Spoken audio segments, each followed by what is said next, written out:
friends, good morning. Sengal Rani, star director. So before and after wastage நான் வந்து ஷார்ட்டாக வந்து சொல்லிக்கிறேன். பிஃபோர் வந்து பார்த்தீங்க அப்படின்னா நான் வந்து அதிகமாக படிச்சுட்டே இருப்பேன். ஏன்னா வந்து சின்ன வயசுலேயே வந்து எனக்கு 4 இயர்ஸாக இருக்கும்போது அப்பா வந்து இறந்துட்டாங்க. கேன்சர்னால இறந்துட்டாங்க. எனக்கு கீழே 2 தங்கச்சி, எனக்கு மேலே ஒரு அக்கா. ஸோ வந்து பார்த்தீங்கன்னா அம்மாவுக்கு வந்து சின்ன வயசு, அம்மாவுக்கும் ஒரு 25 வயசு இந்த மாதிரி தான். ஸோ வீட்டு வேலைக்கு போய் தான் வந்து அம்மா வந்து எங்களை வந்து படிக்க வச்சாங்க. ஸோ எல்லாரையும் கரெக்டாக தான் அப்படியே படிக்க வச்சாங்க, கவர்மெண்ட் ஸ்கூலு இந்த மாதிரி தான். ஆனால் எல்லாரை விட நான் மட்டும்தான், ஏன்னா சின்ன வயசுலேருந்தே அந்த கஷ்டத்தை பார்த்து பார்த்து வளர்ந்ததுனால சாப்பாடுக்கு மட்டும்தான் வேலைக்கு போவாங்க. ஒரு நாளைக்கு 7 ரூபா தான் கொடுப்பாங்க. ஸோ இந்த மாதிரி அதை பார்த்து பார்த்து வளர்ந்ததுனால நான் வந்து ஃபுல்லாகவே படிக்கணும். எல்லாமே என்ன சொல்லுவாங்கன்னா படித்தா நல்ல வேலைக்கு போகலாம், படித்தா நல்ல வேலைக்கு போகலாம். இது மட்டும்தான் எனக்கு எங்கே திரும்பினாலும் அதுதான் கேட்கும். ஸோ ஃபிசிக்ஸ், கெமிஸ்ட்ரி இதெல்லாம் வந்து அவ்வளோ எல்லாத்துலேயுமே 99 தான், பர்சன்டேஜ் எல்லாத்துலேயும் 99 தான். ஸோ இந்த மாதிரி ஒரு கனவோடவே படிச்சுட்டு சாப்பாடு எதுவுமே இல்லைனாலும் அந்த படிப்பு தான், அதிலே தான் இருந்தேன். எந்த பக்கமும் நான் வந்து டைவர்ட் ஆகவே மாட்டேன். ஸோ அதுக்கப்புறம் 12th முடிஞ்சது. 10th வந்து நீட் எக்ஸாமுக்கு வந்து படிக்க ஆரம்பிச்சிட்டேன். ஏன்னா வந்து கேன்சர்னால நம்ம அப்பா இறந்துட்டாங்க. ஸோ நம்ம வந்து ஒரு மெடிக்கல் சைடு மட்டும்தான் நம்ம போகணும், அந்த மாதிரி ஒரு தாட்டோடவே வந்து நான் வந்து படிக்க ஆரம்பித்தேன். ஆனால் வந்து எனக்கு வந்து ஃபீவர் வந்ததுனால எனக்கு வந்து கட் ஆஃப் வந்து கிடைக்கல நீட்க்கு. அதனால வந்து பிஎஸ்சி போட்டோம். பிஎஸ்சி கிடைச்சது ஒரு 6000 இல்லை அப்படின்றதுனால வந்து கவர்மெண்ட்டில் கூட என்னால் சேர முடியல. ஸோ தென் வந்து பார்த்தீங்கன்னா அப்புறம் இன்ஜினியரிங் ஃப்ரீயாகவே வந்தது எனக்கு. ஏன்னா வந்து மார்க் வந்து ஜாஸ்தி இருந்ததுனால ஃப்ரீயாகவே வந்தது. ஸோ இந்த மாதிரி தான் வந்து அது சரி கிடைக்கட்டும் அப்படின்ற மாதிரி ஜாயின் பண்ணிட்டேன். சரி டிஸ்கண்டினியூ பண்ணிவிட்டு சென்டரில் கூட வந்து பிஎஸ்சி ஜாயின் பண்ணலாம் அப்படின்ற மாதிரி சொன்னாங்க. ஆனால் டிஸ்கண்டினியூ பண்ண முடியல, ஏன்னா அப்பவும் பைசா இல்லை. ஸோ வந்து எங்கள் அம்மா வந்து ஒரே வேலை தான் சாப்பிடுவாங்க ஒரு நாளைக்கு. எங்களுக்கு வந்து சாப்பாடு வந்து எடுத்துகிட்டு வந்து கொடுத்துட்டு இந்த மாதிரி. ஸோ இந்த கஷ்டத்தை பார்த்து வளர்ந்துட்டேனால அந்த படிப்பு மட்டும்தான், வேற எதுவுமே தோணாது. ஏன்னா படித்தா நம்ம வந்து நல்லா செட்டில் ஆகிடலாம், அந்த மாதிரி ஒரு தாட் மட்டும்தான் எனக்கு மனசுக்குள்ளே இருந்துகிட்டே இருக்கும். ஸோ அதுக்கப்புறமா வந்து ரிலேஷன்ஸ் இந்த மாதிரி அவங்களாம் சேர்ந்து சீக்கிரமாக மேரேஜ் பண்ண, இவ்வளோ பொண்ணுங்களை வச்சுட்டு இருக்க எப்படி இந்த மாதிரிலாம் வந்து பேச ஆரம்பித்தாங்க. எனக்கு வந்து 18லேயே வந்து மேரேஜ் பண்ணிட்டாங்க, 18 வயசுலேயே பண்ணிட்டதுனால அதுக்கப்புறம் படிக்க வைக்கிறேன் அப்படின்னு சொல்லிட்டு பண்ணிட்டாங்க. ஆனால் அங்கேயும் வந்து படிக்க வைக்கல. ஆனால் எனக்குள்ளே இருந்து அந்த வெறி வந்து நம்ம எப்படியாவது நம்ம அம்மாவை வந்து ஒரு நல்ல நிலைமைக்கு வந்து கொண்டு போகணும், இது மட்டும்தான் இருக்கும். மேரேஜ் ஆச்சு, அங்கே வந்து நல்லா வெல் செட்டில் தான், அங்கே வந்து எக்ஸாமி இந்த மாதிரிலாம் இருந்ததுனால அப்போ கூட அம்மா வீட்டு சைடு மட்டும்தான் நான் யோசிப்பேன். ஏதோ நிறைய கற்றுக்கிட்டேன். அதுக்கப்புறமா வந்து இன்ஜினியரிங் முடிச்சிட்ட பிறகுமே நோக்கியா கம்பெனி சென்னையில் வந்து வேலைக்கு போனேன். அங்கே வந்து பார்த்தீங்கன்னா ஓகே நமக்கு வந்து நல்லா இருக்குது, நல்லா வந்து மார்க் இருக்குது, நல்லா வந்து வேலை கொடுப்பாங்க அந்த மாதிரி நினச்சிட்டு போனால் அங்கே வந்து நைட் ஷிஃப்ட் பார்த்தா மட்டும்தான் நமக்கு வந்து இன்கம் ஃபுல்லாகவே வரும், இல்லைனா வராது, அந்த மாதிரிலாம் இருந்தது. ஸோ அங்கே வந்து ஒரே ஒரு விஷயம் தான் நான் வந்து கேள்விப்பட்டேன். அப்போ தான் வந்து இந்த படிப்பு அப்படின்றது ஒரு ஜஸ்ட் ஃபார் நாலேஜ் தான். நம்ம வந்து முன்னேறணும் அப்படின்னா நம்மளோட ஸ்கில் மட்டும்தான் நமக்கு தேவை. அங்கே வந்து ஒரே விஷயம் தான் சொன்னாங்க, என்னன்னா நீ எவ்வளோ படிச்சிருந்தாலுமா இங்கே வந்து மேலே இருக்கிறவங்க சொல்கிறது கேட்டு தான் நீ நடக்கணும். அதே மாதிரி ப்ரொமோஷன்லாம் கிடைக்காது, பர்மனெண்ட் எல்லாம் கிடைக்காது அந்த மாதிரி சொன்னாங்க. அங்கே நான் 2 மந்த் தான் வேலை செஞ்சேன். நான் வந்துட்டேன், மேரேஜ் ஆன பிறகு போய் நான் வேலை செஞ்சேன். அதுக்கப்புறம் வந்துட்டேன். அதுக்கப்புறம் நிறையா பிஸ்னஸ், அதாவது நம்ம டைலரிங் கற்றுக்கலாம், நிறைய விஷயங்கள் கற்றுக்கிட்டேன். அப்புறம் டைப்பிங்கு, ஷார்ட் ஹேண்ட், அதுக்கப்புறம் ஸ்போர்ட்ஸு இந்த மாதிரி எது எல்லாமே கற்றுக்கிட்டேன்.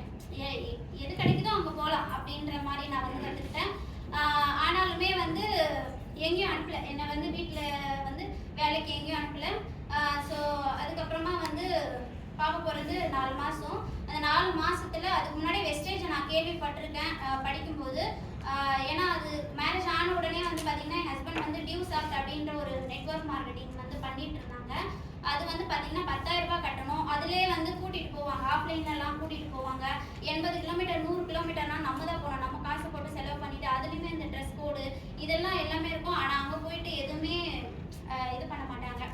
ஸோ அங்கே போயிட்டு வந்து நல்லா பிரெயின் வாஷ் பண்ணுவாங்க. பிரெயின் வாஷ் பண்ணி அவங்ககிட்ட வந்து 5000 ரூபாய் பிடிங்கினே வந்துடுவாங்க. அந்த மாதிரிலாம் வந்து பண்ணுவாங்க. அதெல்லாம் பார்க்க எனக்கு வந்து பிடிக்காது. ஆனால் MLM நெட்வொர்க் மார்க்கெட்டிங்னா ஏதோ ஃபியூச்சர் இருக்குது. இருக்கு அப்படின்றது மட்டும் புரியும். அதுக்கப்புறம் அவங்களும் விட்டுட்டாங்க. அதே மாதிரியே போயிட்டு இருந்தது. ஸோ பாப்பா பிறந்து 4 மாதம் இருக்கும்போது எனக்கு வந்து என்னோட அப்ளைன் வந்து என்னை ஜாயின் பண்ணி விட்டவங்க இப்போ இல்லை. எனக்கு மேலே 2 பேர் அவங்க இல்லை. ஸோ அவங்க தான் வந்து தொடர்ந்து கால் பண்ணிகிட்டே இருந்தாங்க. அப்போ வந்து நான் ஃபோன்லாம் யூஸ் பண்ண மாட்டேன். FB இன்ஸ்டாகிராம் எல்லாமே பயம். அன்னோன் நம்பர் வந்தாலே பயம். ஏதாவது ஃபேக்காலாம் இருக்கும் அந்த மாதிரி எல்லாம் பயம். ஸோ ஜாயின் பண்ணிட்டேன். ஃபஸ்ட்டு அந்த LTP பார்த்த உடனே வந்து இதில் சாதிக்கணும்னு நினைக்கிறவங்க மட்டும் இது பாருங்கள், முன்னேறணும், அந்த மாதிரி ஒரு வேர்ட் வந்து சொல்லுவார் சார். அது கேட்ட உடனே வந்து எக்ஸிட்டை போட்டு இருட்டில் போயிட்டு உட்காந்து கேட்க ஆரம்பிச்சிட்டேன். அது கேட்ட உடனே அப்போ அம்மா வீட்டில் தான் இருந்தேன். அம்மா வீட்டில் சொன்னேன். ஃபஸ்ட்டு நான் எது செய்யணும்னு நினச்சாலும் அம்மா வேணான்னு சொல்ல மாட்டாங்க, நீ பண்ணு அந்த மாதிரி தான் சொல்லுவாங்க. ஸோ அப்படி தான் நான் ஸ்டார்ட் பண்ணி சரி ஓகே நம்ம ஹஸ்பண்ட் கிட்ட சொல்லுவோம், ஏன்னா அவங்க ஏற்கனவே MLMல இருந்திருக்காங்களே அப்படின்னு சந்தோஷமாக சொன்னால் அதெல்லாம் எனக்கு தெரியும், அதெல்லாம் வந்து ஃபேக்கு அப்படி இப்படி அதெல்லாம் ஜாயின் பண்ணனா அவ்வளோதான் அந்த மாதிரி சொன்னாங்க. ஆனால் நான் ஜாயின் பண்ணது சொல்லவே இல்லை. சொல்லாமே தான் தெரியாமே ஃபாலோ பண்ணிவிட்டு தெரியாமே தான் பண்ணேன். ஸோ அதுக்கப்புறமா வந்து ஃபஸ்ட்டு நான் பண்ணது வந்து வெயிட் லாஸ் 75 kg வந்து நான் குறைச்சேன்.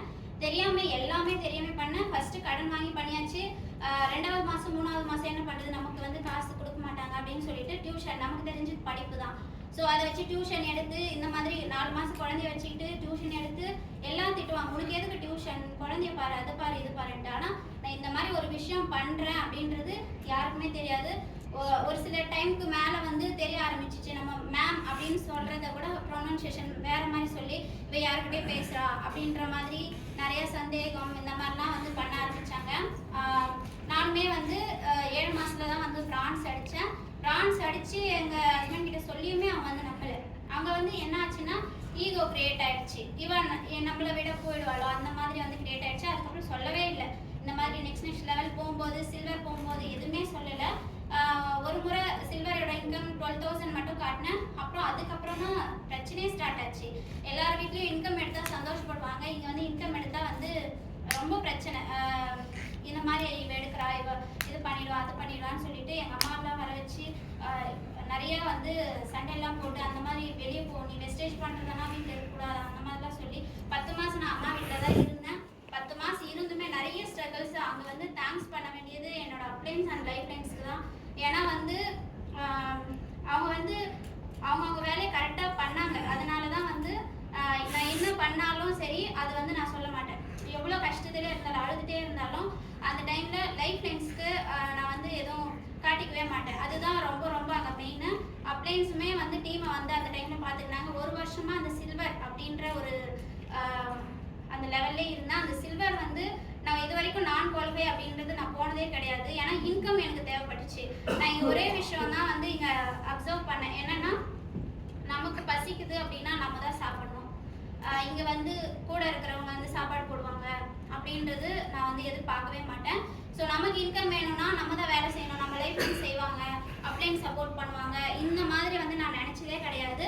டிபெண்ட் பண்ணக்கூடாது, சாட்டிஸ்ஃபேக்ஷன் ஆகக்கூடாது. அதாவது நம்ம ஓகே இந்த லெவல் வந்துட்டோம் அந்த மாதிரி அந்த சாட்டிஸ்ஃபேக்ஷன் ஆகக்கூடாது அப்படின்றது நான் வந்து ரொம்பவே நான் தெளிவாக வந்து புரிஞ்சுக்கிட்டேன். அந்த 8% ஃபாஸ்ட்டாக 8 அடிக்கும்போது வெறும் 20 PVயில் என்னால் பண்ண முடியல. அன்றைக்கி நைட்டு 12 மணிக்கு 11:50 ஆயிடுச்சு. ஆர்டர் போட்டுகிட்டே இருக்கிறேன்.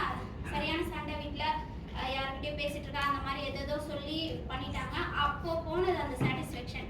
அந்த ஃபாஸ்ட்டாக 8 அடிக்க முடியாதது பிரான்ஸ் வந்து சில்வருக்கு அடுத்து டைரக்ட் ஸ்டார் டைரக்டர் தான் வந்தேன். டபுள் ப்ரமோஷனில் ஸ்டார் வித் எல்லோபியே வந்தேன். அப்போ கூட எனக்கு அந்த சாட்டிஸ்ஃபேக்ஷன் கிடைக்கல. ஏன்னா வந்து அப்போ சாட்டிஸ்ஃபேக்ஷன்றது எதுவுமே கிடையாது. நம்ம வந்து இப்போ ஓகே ஃபஸ்ட்டு 10,000 ரூபாய் கிடைச்சா போதும் அப்படின்னு வந்தேன்.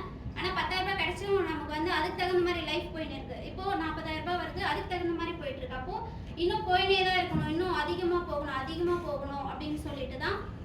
ஸோ என் லைஃப் லைன்ஸ்க்கு எல்லாருக்குமே சொல்கிறது என்னென்னா, நீங்கள் ஃபஸ்ட்டு ஸ்ட்ராங்காக இருக்கணும்னா நம்மளோடது ப்ராடக்ட் பேஸ் கம்பெனி, நம்ம ப்ராடக்ட்டை நம்ம தான் யூஸ் பண்ணணும். நீங்கள் யூஸ் பண்ணாமல் எதையுமே வந்து நீங்கள் யாருக்கும் சொல்லவே கூடாது. இதுதான் நான் சொல்லுவேன். மெயினாக நான் இதில் வந்து என்னோட ஆம்பிஷன் நிறைவேறது சப்ளிமெண்ட்ஸ் தான். ஏன்னா நான் வந்து ஒரு மெடிக்கல் ஃபீல்டில் போகணும்னு நினச்சேன். ஆல்ரெடி எனக்கு எல்லாம் ஓரளவு தெரியும் மெடிக்கல் பற்றி. அதே மாதிரி என்னோட வீட்லேயுமே என்னோட அம்மா அப்பாலாம் வந்து இந்த நாட்டு வைத்தியம் இந்த மாதிரி பண்ணுறவங்க தான். ஸோ நான் இதில் சப்ளிமெண்ட் வந்த உடனே எனக்கு ரொம்ப ஒரு பெரிய ரொம்ப கிஃப்ட் மாதிரி ஆயிடுச்சு. ஏன்னா எல்லாமே நமக்கு தெரிஞ்ச விஷயம் அப்படின்றது சப்ளிமெண்ட் சொல்ல ஆரம்பித்தேன். இப்போ நிறைய பேருக்கு வந்து நான் சொல்லி நிறைய பேருக்கு குழந்தை நின்று இருக்கு, நிறைய நிறைய சரியா இருக்கு. 15 வருஷம் குழந்தை இல்லாதவங்களுக்குலாம் நின்று இருக்கு. ஸோ இப்போ நான் எங்கே போனாலும் என்னை வந்து ஒரு டாக்டர்ஸ் பார்க்குற மாதிரி தான் பார்ப்பாங்க. ஸோ பிஃபோர் வெஸ்டேஜ் அப்படின்னா என்னை எங்கேயுமே இப்போ கூட என்னை இங்கே வர விடலை. ஸோ நமக்கான அடையாளத்தை நம்ம மட்டும்தான் உருவாக்கணும் அப்படின்ட்டு தான் இதுக்கப்புறம் நம்ம மட்டும்தான் வரணும் வெளியே. அந்த மாதிரி தான் நான் வந்து நினச்சிட்டு இருக்கேன். ஏன்னா தாய்லாந்துக்கு என்னோட ஹஸ்பண்ட் தான் அனுப்பிச்சேன். ஆனால் அங்கேயுமே வந்து இவங்க ஒர்க் பண்ணாங்க, அதனால அவங்க வந்தாங்க அப்படின்னு இல்லை. எங்கள் ஊர் ஃபுல்லாகவே அப்பத்துலேருந்தே அவங்க கஷ்டப்பட்டு பண்ணாங்க, அதனால தான் அவன் போயிருக்கான் அந்த மாதிரி எல்லாம் சொன்னாங்க. ஸோ அப்போ நான் வந்து இங்கே வந்து புரிஞ்சிட்டது ஒரே விஷயம் தான், நம்ம வேலை செய்கிறோம், எப்பவுமே சொல்கிற மாதிரி தான் நம்ம வேலை செய்கிறோம். ஆனால் வந்து அதை நீங்கள் குரூப்பில் அப்டேட் பண்ணணும். டீம் குரூப்பில் அப்டேட் பண்ணால் தான் நீங்கள் வேலை செய்கிறீங்கன்றதே லைஃப் லைன்ஸ் தெரியும். நீங்கள் பாட்டுக்கு நான் செய்கிறேன்னு சொல்லிட்டு இருந்தா நம்ம சொல்கிறத லைஃப் லைன்ஸ் கேட்க மாட்டாங்க, நம்ம பண்ணுறதை தான் செய்வாங்க. அப்படின்ற மாதிரி தான் லைஃபுமே ஆயிடுச்சு. ஸோ கண்டிப்பாக இது வந்து ஒரு ஸ்டார்ட் அப்படின்னு தான் நினைக்கிறேன். இதோட இன்னும் அதிகமாக போகணும்.